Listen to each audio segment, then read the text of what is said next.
Did you guys know that there is a weed that grows almost all over the United States, and it grows in many places all over the world, and it is so good for chickens? Of course, it is totally free because we love free in Chickenlandia.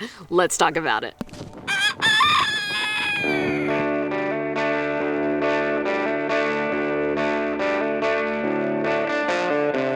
Hello friends, welcome to Chickenlandia. My name is Dahlia. I'm a backyard chicken educator, also known as the president of Chickenlandia. Raising chickens has been the best way for me to find peace and joy in my life, and I want to help you find that too. Hi Monkey, are you feeling okay, honey? You were a little bit sneezy this morning, huh? I don't know, but we're working on it, aren't we? We're getting you through it. I'm gonna put you down. Okay, we're gonna go on a little field trip today outside of Chickenlandia. So throughout the ages, and I've talked about this a lot on my channel, but I think it's super important to make sure that people remember that throughout the ages, chickens have had this amazing symbiotic relationship with people. What this means is they mainly ate what we wasted, and they would also forage. And when they foraged, they would get all kinds of vitamins and minerals just from the plant life that was around where they lived, which is great. Now these days we have chickens that are very domesticated, and some of that foraging instinct has been bred out of them. They still have it, but maybe not as strong as they did. And this is for production breeds I'm talking about, because some breeds are still really good foragers. The other thing is that a lot of these production breeds, they're really bred to lay a lot of eggs, and that is something that is relatively new. Chickens have always laid eggs, but they haven't laid the amount of eggs that production breeds lay. And so that means that their nutritional needs are very high. They need a lot of calcium and other minerals in order to have a healthy reproductive system. I am now entering the forest. Hope I don't see Bigfoot. Is he in here? So I do recommend offering your chickens a calcium supplement. You can give them something like the flaked oyster shell that I use. It's from a company called Small Pet Select. Yes, they are my sponsors. I love this company. But this flaked oyster shell is the only oyster shell that I've ever seen my chickens actually just eat. Like when I set it down, they go for it and they eat it. I've not seen that with any other oyster shell. They do eat it. Like if you're putting oyster shell out, the chickens are eating it, but you might not see them actively eating it. They just eat it occasionally whenever they need it. But the flaked oyster shell, there's something about it. Maybe it tastes like potato chips. I don't know. Now, the other thing that you can do for your chickens to get calcium into them, and this is totally valid, is to feed them their eggshells back to them.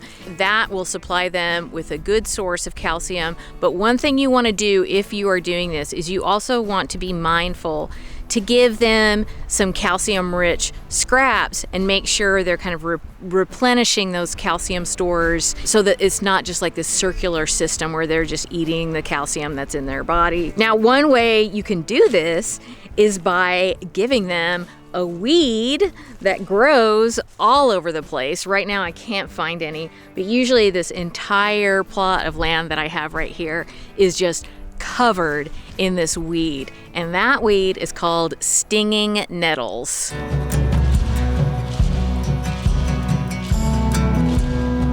Okay, I looked around everywhere. I did not see any stinging nettles growing in here, but I think we have some growing by the coop, so I'm gonna go check out that area. So obviously when you pick stinging nettles, you have to be really careful. Wear really thick gloves. I gotta be honest and tell you, I hate picking them because I always get stung. It doesn't matter, I always get stung, and then I get really cranky because I'm like really allergic to it. I don't like it. So what I do is I actually buy my nettles from Small Pet Select. They do have nettles they're dried nettles, and you can buy them. They're in a nice little package, and it is super easy to make a tea out of them. You just make the tea like you would your own tea if you're making nettle tea, and you can give that to them straight.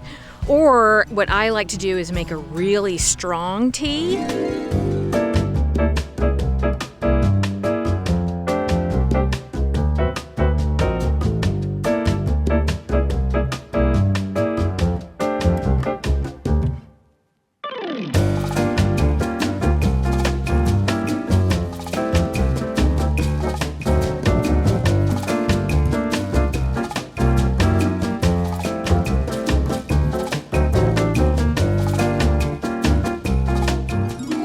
and then I will take that and put it in their water. So it dilutes a little bit in their water, but they handle it really well. They like the taste. It's really good for them. You could do that a few times a week during laying season especially, or when they get sick. You can give it to them because it's just so vitamin and mineral rich, and it has antioxidants. There's another thing that I can't remember it's really good for. I can't remember, but it's considered a superfood. Like for us, it's considered a superfood, and it's the same for chickens. You can also just mix it into their feed. That's one thing I like to do with the nettles that I get from Small Pet Select. I will just, when I'm putting their feed in the container, I'll just get a bag of the nettles and mix it in with their feeds. So that's another way that you can do it. Super easy.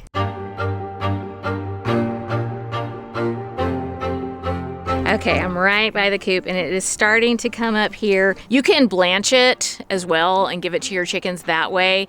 My friend Heather, she likes to saute them in a little bit of olive oil and give it to their chickens. That's another way to do it. There's just a number of ways, but to me the easiest way is just to pick a bunch of them, hang them up for a couple weeks, dry them out, make sure they don't get brown or anything like that. At the point that they get brown, they're not as good anymore. So you want them to still be green but dry, and then just make a tea out of them. That's my favorite way to do it. But let me show you these little baby nettles that are coming up here. There they are, right there and right there. And I am not gonna touch you because you sting me.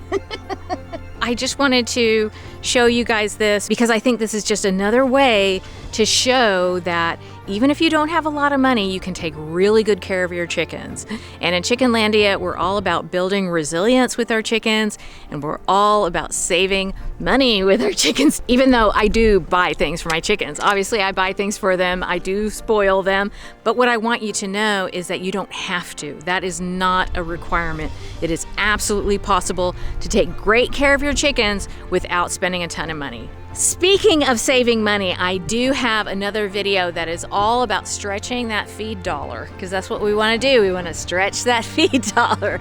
It is on the screen right now. It's 100% friendly backyard chickens, education, and entertainment, and I know you're gonna love it.